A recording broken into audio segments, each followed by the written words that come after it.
அம்மாவை அனாதையாக்கிட்டு போறியா?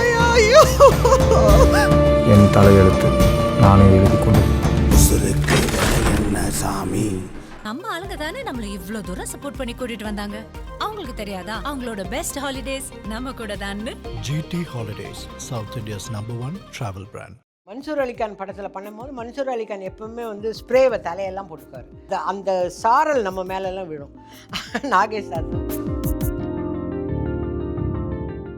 அவர் நடிக்க வர்றாருன்னா தமாஷா இருக்கிறாரு சார், ஜாலியாக இருப்பார். இவன் அங்கே டான்ஸ் மாஸ்டர் ஒரு பக்கம் டான்ஸ் ஆடினா கூட அதை பற்றி கண்டுக்கவே மாட்டார். இவர் பாட்டுக்கு எங்கே பேசிட்டு போகிறார். ஆனால் டைரக்ஷன் வந்துட்டா சாம்பாரே எடுக்காமல் நான் ஊற்றி கரெக்டாக இருக்கா அப்படின்னு சொல்லி வேற என்னங்க சார் பண்ணுறது, அப்படியே ஊற்றுங்கன்றாரு. இட்லி எடுக்கும் போது தண்ணியில் கையை வச்சு எடுக்க அப்படியே எடுக்க மாட்டேறா.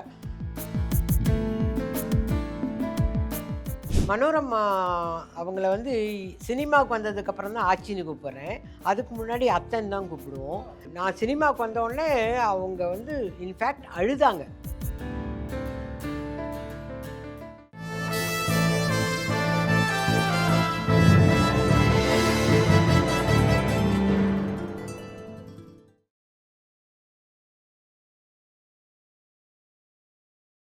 ஏதாவது ஒரு கதாபாத்திரத்தை நடிக்கிறதுக்கு வந்து கஷ்டமாக இருந்திருக்கு அவங்களுக்கு? எனக்கு எப்பவுமே ஸ்பாட்டுக்கு போயிட்டா சார், எனக்கு டைரக்டரோட குரல் மட்டும்தான் சார் கேட்கும். லாங் ஷாட் வச்சா கூட டைரக்டர் ஆக்ஷன் சொல்லிட்டாருன்னு போயிடுவேன்.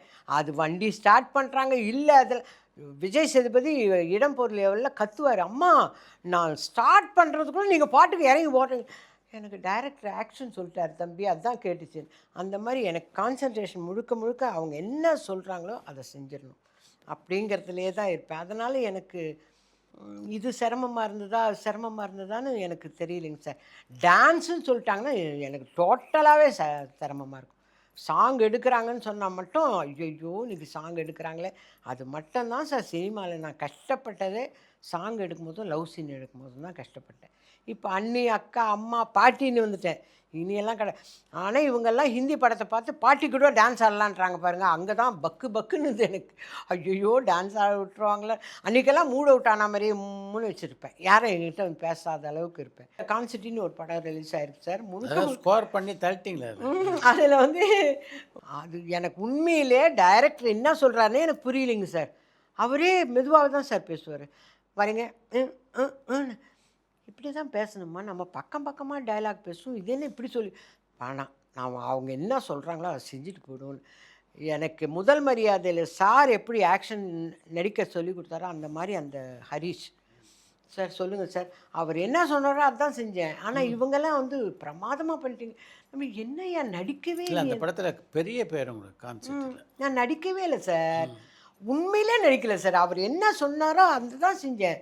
அதுக்கு ஒரு வேளை இப்படி ரொம்ப சின்சியராக இருந்தால் நல்ல பேர் வரும் போல இருக்குது. அந்த மாதிரி தான். அதனால் எனக்கு எதுவுமே கஷ்டமாக தெரிஞ்சது இல்லைங்க சார், இதுவரையும் தெரிஞ்சதில்லை. தனுஷ் படங்கள் நடிச்சிருக்கீங்களா? அவர் டைரக்ஷனில் பாட்டி பாட்டி அவர் டைரக்ஷனில் நடிக்கிறதெல்லாம் வந்து பயம். அவர் நடிக்க வர்றாருன்னா தமாஷா இருக்கிறாரு சார், ஜாலியாக இருப்பார். இவன் அங்கே டான்ஸ் மாஸ்டர் ஒரு பக்கம் டான்ஸ் ஆடினா கூட அதை பற்றி கண்டுக்கவே மாட்டார். இவர் பாட்டுக்கு எங்கே பேசிட்டு போகிறார். ஐயோ இவருக்கு தானே சொல்கிறாங்க அந்த மூமெண்ட்ஸ் இவர் பார்க்கணும். ஆனால் டேக்குனா ஒரே டேக்கில் டான்ஸ் ஆடி முடிச்சுடுவார். ஆனால் டைரக்ஷன் வந்துட்டா ஸ்கிரிப்ட் எதுவுமே பேப்பரில் கிடையாது சார், டைலாக்கெல்லாம் டப்புன்னு சொல்லுவார். அந்த அந்த நாடியை பிடிச்சிட்டு பேசிடணும். நம்ம டெரர் மாதிரி இருப்பார். ஐயோ எல்லாரும் வந்து பாலச்சந்திர சாரையெல்லாம் சொன்னாங்க அவர் தான் மிரட்டுவார். அவரெல்லாம் தங்கமாக இருப்பார், இவர் தான் ரொம்ப மிரட்டலாம் மாட்டார். அப்படியே பர்ஃபெக்டாக இது பண்ணுங்க, அங்கே வாங்க அம்மா நீங்கள் இப்படி நடந்து வரீங்க, அந்த ஆடை பிடிச்சின்னு வரீங்க, இது நமக்கு அப்படியே கிடுன்னு இருக்கும். அப்பா எப்படா இந்த ஷாட்டு முடியுன்ற மாதிரியே இருக்கும். அப்படி தான் வேலை வாங்குவார். சாம்பார் கொதிக்குது சார் இட்லி கடையில், அதை எடுத்து நான் என்ன சொன்னேன், எடுத்து ஊதிட்டு ஏன் கொதிக்கிற சாம்பாரை கையில் ஊற்றணும். அம்மா நீங்கள் இதெல்லாம் பழகினவங்க, இதெல்லாம் ஊதாதீங்க, நீங்கள் எடுத்து ஊற்றி. எப்படி சாமி நடக்கும் கொதிக்கிற சாம்பார், இது ஒரிஜினல் கையா அப்படின்னு மனசில் நினச்சிட்டு என்ன பண்ணுறதுன்னு தெரில. அந்த பக்கம் கேமரா வச்சுட்டாங்க. நான் கேமராமேன் சார்கிட்ட சொன்னேன், சார் இது தெரியுதா சார், இந்த கையை வளைச்சி இப்படி வச்சு. இல்லைம்மா தெரியல. ஓகே சார் நான் சாம்பார் எடுத்தேன் தெரியுதா சார்? எடுத்த மாதிரி தான்மா தெரியுது. சாம்பாரே எடுக்காமல் நான் ஊற்றி கரெக்டாக இருக்குடா அப்படின்னு சொல்லிட்டேன்.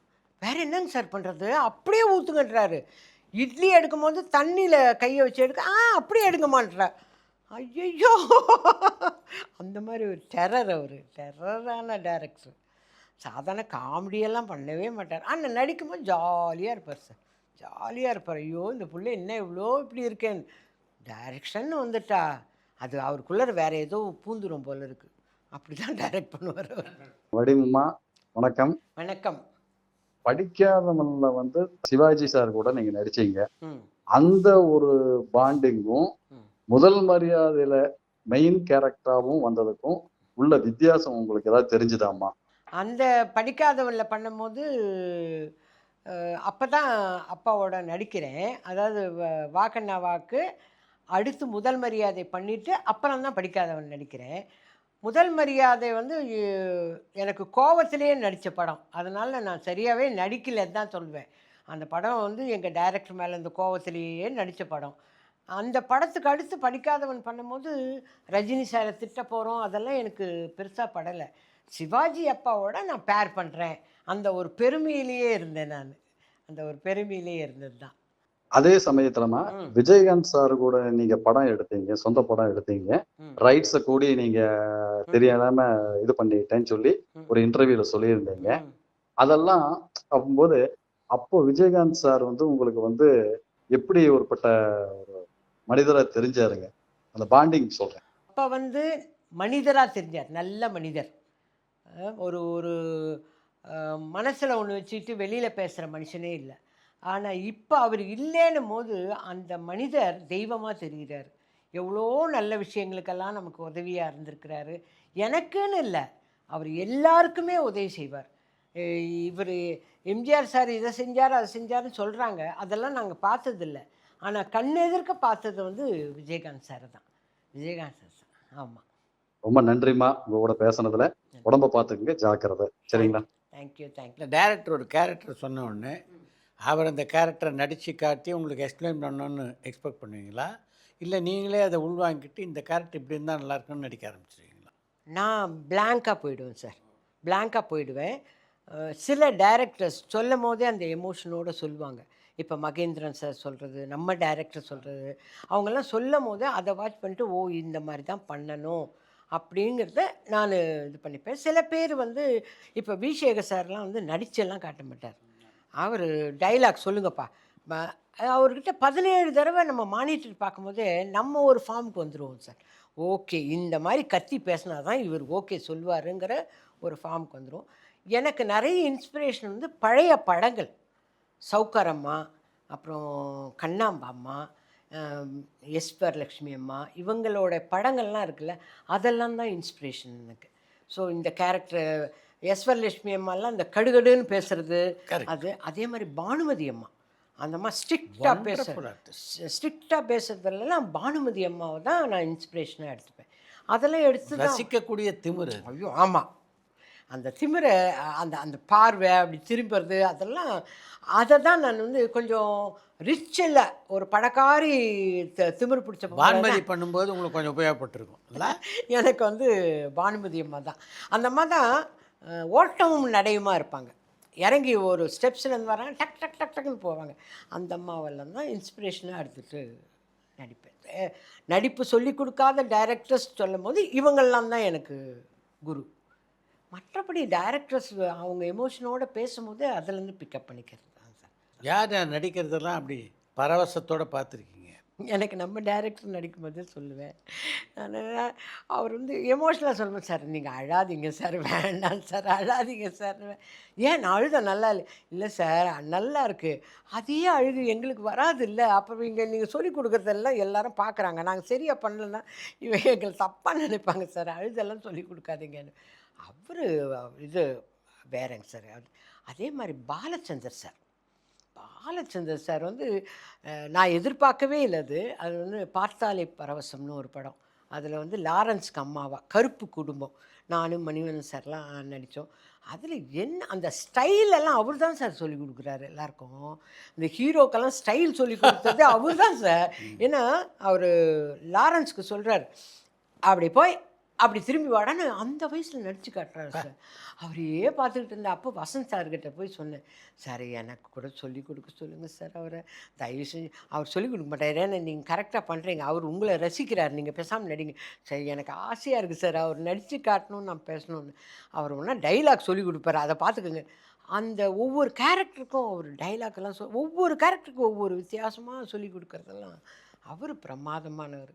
மகேந்திரன் சார் நடிப்பெல்லாம் சொல்லிக் கொடுக்க மாட்டார், அந்த எமோஷன்ஸ் வரும், எமோஷ்னல் சீன்ஸ் இல்லைன்னா அந்த எமோஷனோட டைலாக் டெலிவரி வந்து பாருங்கள், அதில் அவரை எனக்கு ரொம்ப பிடிக்கும் சார்.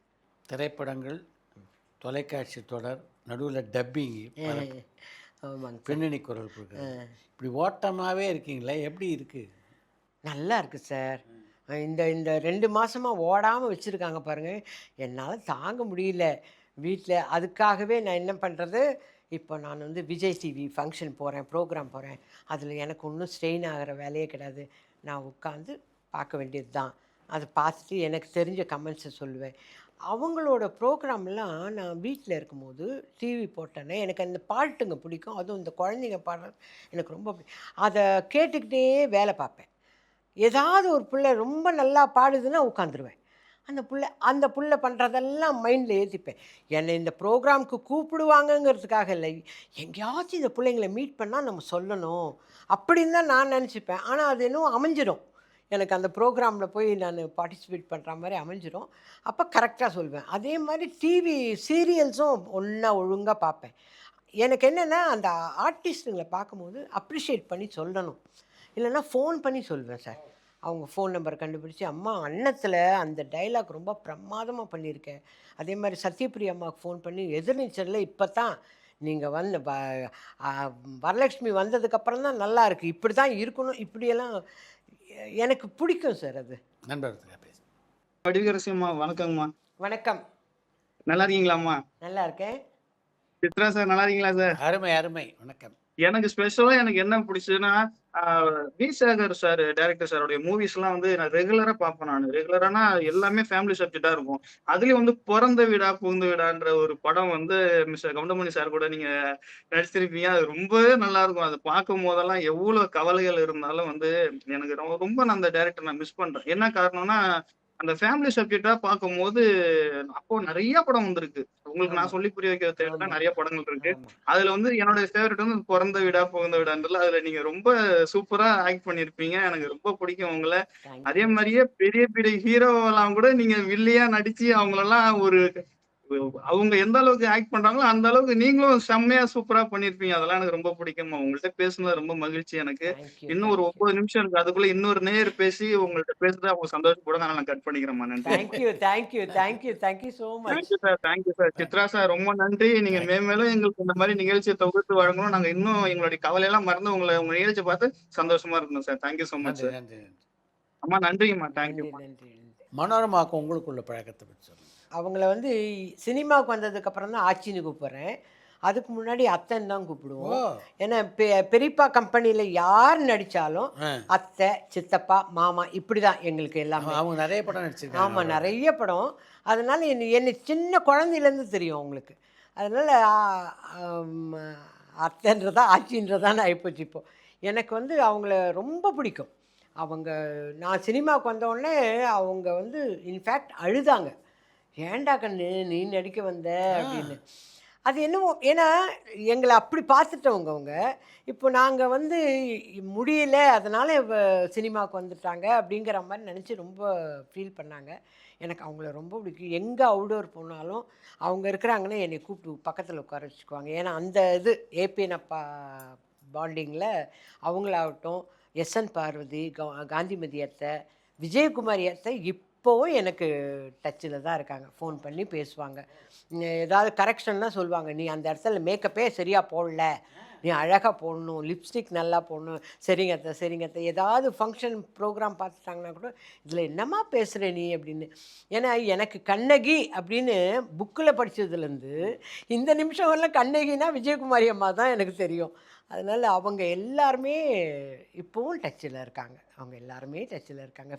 கேஆர் விஜயா அம்மா என்னோட 2 வருஷத்துக்கு முன்னாடி என்னோடய ஃபங்க்ஷன் நடந்தது பாருங்கள், அதில் வந்து எனக்கு ஒரு 25,000 இன்னும் அந்த வாட்ச் எனக்கு ப்ரெசென்ட் பண்ணாங்க.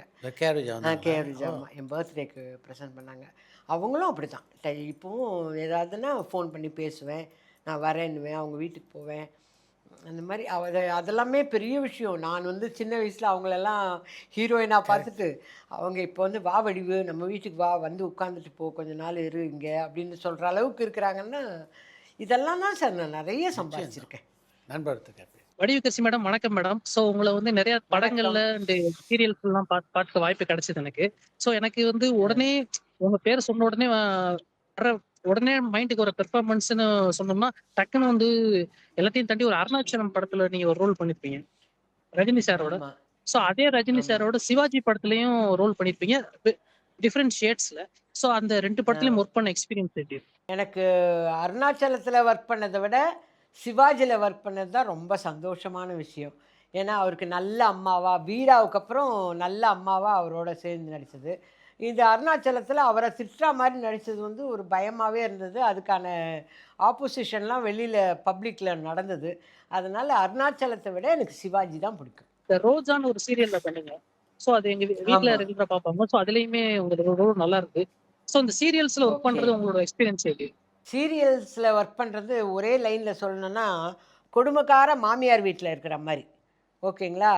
திரைப்படங்களில் ஒர்க் பண்ணுறது அம்மா வீட்டில் இருக்கிற மாதிரி ஜாலியாக ஒர்க் பண்ணலாம்.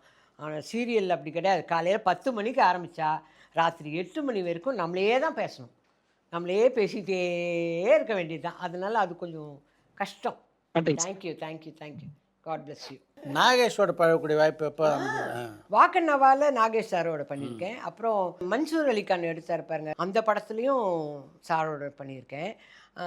மன்சூர் அலிகான் படத்தில் பண்ணும்போது மன்சூர் அலிகான் எப்பவுமே வந்து ஸ்ப்ரேவை தலையெல்லாம் போட்டுக்குவார். தலையில் போட்டுட்டு அதுக்கப்புறம் இப்படி இப்படி இப்படி இப்படி பண்ணுவார். அந்த சாரல் நம்ம மேலெல்லாம் விழும்.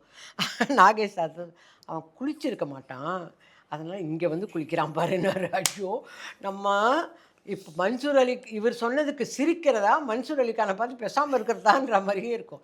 ஏன்னா அவர் அந்த மாதிரிலாம் பண்ணுவார். பட் நல்ல மனுஷன் மன்சூர் அலிகான் வந்து நல்ல மனுஷன் ஆக்சுவலாக. ஆனால் அவர் பண்ணுறதெல்லாம் பார்த்தா அப்படி தான் இருக்கும். திடீர்னு ரொம்ப தமிழில் பேசுவார். என்னை மன்னித்து கொள்ளுங்கள், நான் படப்பிடிப்பை வைத்து விட்டேன். ஐயோ என்னவோ சொல்ல வராரு இவரு அப்படிங்கிற மாதிரி இருக்கும். வாக்கண்ணாவா அப்போ வந்து நான் சுஜாதம்மா விகேஆர் அப்பா எல்லாம் ஒன்றா உட்காந்துக்கிட்டோம்னா அவரோட எக்ஸ்பீரியன்ஸை நடித்து காட்டுவார் நாகேஷ். ஆமாம், அந்த கூட்டத்தில் ஒரு இதில் வந்து நெருப்பு பிடிச்சிக்கும். அப்போ ஜூனியர் ஆர்டிஸ்ட்லாம் நெருப்பு நெருப்புன்னு கத்தின்னு ஓடணும். அப்போ ஒரு அம்மா மட்டும் நெருப்பு நெருப்பு நெருப்பு நெருப்புன்னு ஓடினாங்களாம். ஏம்மா நெருப்பு என்ன விற்கவா செய்கிற, நெருப்புன்னு கத்திட்டு போ. இதெல்லாம் நடித்து காட்டுவார். எனக்கு அந்த நெருப்பு வர மாதிரி எங்கேயாவது சீன் பார்த்தா கூட எனக்கு நாகேஷ் சார் தான். அதே மாதிரி டான்ஸ் ஆடி காட்டுவார் செட்டில். அந்த அப்படியே டான்ஸ் ஆடிட்டே வளைஞ்சி போகிறது வளைஞ்சி வர்றது அதெல்லாம் பண்ணி காட்டுவார். ரொம்ப கேஷுவலாக இருப்பார். அதெல்லாம் பெரிய பாக்கியம் சார் எனக்கு. சார் வணக்கம். சித்ரா சார் வணக்கம். மேடம் வணக்கம். வணக்கம். டி நகர்லேருந்து பேசுகிறேன், சிந்தகேஸ்வர். ரொம்ப ரொம்ப கம்மியான ஆக்டர்ஸ் தான் மேடம் பார்த்தா நம்மளோட மதர், நம்மளோட ஒரு சித்தி பெரியமாலாம் நடிக்கிற மாதிரி இருக்கும். 3வது படம் 4வது படத்துலயே நீங்க கேரக்டர் ரோல் மாதிரி பண்ண ஆரம்பிச்சிட்டீங்கன்ட்டு எனக்கு தெரிஞ்ச ரொம்ப நல்லது மேடம். அதனாலதான் நீங்க இவ்வளவு வருஷம் இருக்கீங்க. கரெக்ட். அதே மாதிரி உங்களோடது முதல் மரியாதை எல்லாமே சொல்லுவாங்க எனக்கு. ஆனா உங்களும் பாரதி ராஜாவோட காம்பினேஷன்ல எண்ணுயிர் தோழன் படமும் ரொம்ப பிடிக்கும் மேடம். ஆமாம், எங்கள் டைரக்டருக்கும் ரொம்ப பிடிச்ச படம் எண்ணுயிர் தோழன். நிஜமாவே நம்ம ஒரு ஸ்லம்ல போய் எடுத்த படம் மாதிரியே இருக்கும். எல்லாரும் வேற இருப்பாங்க, நீங்க ரொம்ப தத்ரூபமா நடிச்ச மாதிரி இருக்கும் மேடம் அதுல. அதெல்லாம் எனக்கு அந்த படத்தில் நடித்த பாபு தான் சொல்லி கொடுத்தார். அந்த படத்தில் பாபுன்றவர் தான் ஹீரோவாக நடிச்சிருப்பார். அந்த பாபு தான் அந்த ஸ்லாங்கெல்லாம் எனக்கு சொல்லி கொடுத்தாரு. நடிக்கிற ஆக்ஷன்லாம் அவர் தான் சொல்லி கொடுத்தாரு. அதே மாதிரி சீனு ராமசாமி சாரும் உங்களை பயங்கரமா எக்ஸ்ப்ளோர் பண்ணியிருந்தார் மேடம். நீர்ப்பறவை கேரக்டர் எல்லாம் ஒன் ஆஃப் த கைண்டா இருக்கும். அந்த சாராயம் வைக்கிற லேடி மாதிரிலாம் எனக்கு தெரிஞ்சு ரெஃபரன்ஸே உங்களுக்கு இருந்திருக்காது.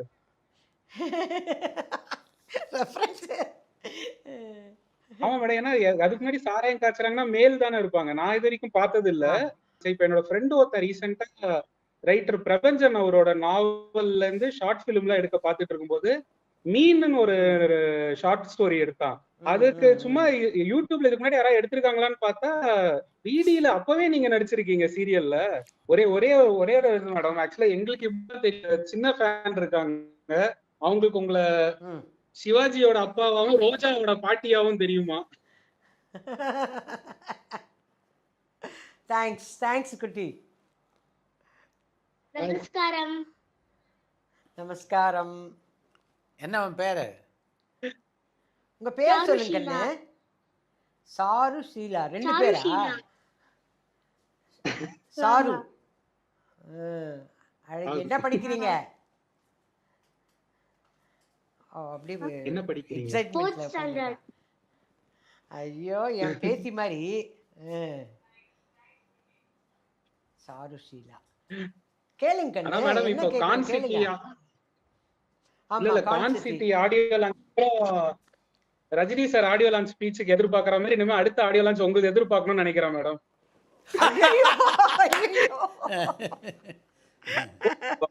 வாரி விட்டீங்க எல்லாரையும். ஐயோ, நான் ஒரு 2-3 வாட்டி பாத்துட்டு இருந்தேன். ஆக்சுவலா ஒரு நாள் கார்ல போகும்போது கேட்டுட்டே போயிட்டேன். ஈவினிங் வந்து திருப்பி இருக்கா வீடியோ ஒரு வாட்டி டிவில பார்த்தேன் நானு. ஆனா எக்ஸல் மேடம், நீங்க you are doing a great job. Please continue. நிழகல் ரவி சார், ராதா ரவி சார், சத்யராஜ் சார்லாம் மேல் ஆக்டர்ஸ்ல வெரி ஸ்மார்ட். அவங்க இன்னைக்கு ஏத்த மாதிரி அடாப்ட்லாம் ஆறாங்க. எனக்கு தெரிஞ்சு ஃபீமேல்ல நீங்க you are doing a great job. அதனால தான் எல்லா இடத்துலயும் நீங்க இருக்கீங்கன்னு நினைக்கிறேன். All the best. Thank you so much. ரொம்ப நன்றி 2 மணி நேரம் நிகழ்ச்சியை கலந்து கொண்டு சிறப்பித்ததுக்கு. சார், நான் தான் சார் உங்களுக்கு தேங்க்ஸ் சொல்லணும். அந்த காலத்துலேயும் எங்களை ப்ரொமோட் பண்ணீங்க, இந்த காலத்துலேயும் எங்களை ப்ரொமோட் பண்ணுறீங்க. எங்களுக்கு எவ்வளோ பெரிய உதவி சார் இது. நாங்களாக போய் ஒரு யூடியூப்பில் பேசுகிறதுக்கும் சித்ரா சார் மாதிரி இவ்வளோ பெரிய ஆள் எங்களை இன்டர்வியூ எடுத்து எங்களை ப்ரொமோட் பண்ணுறதுக்கும் வித்தியாசம் இருக்குது இல்லைங்களா? உங்களுக்கு வியூவர்ஸ் எவ்வளோ பேர் இருக்காங்க பாருங்கள், எல்லா விஷயத்த சொல்கிறாங்க. அதனால் நான் தான் சார் தேங்க்ஸ் சொல்லணும்.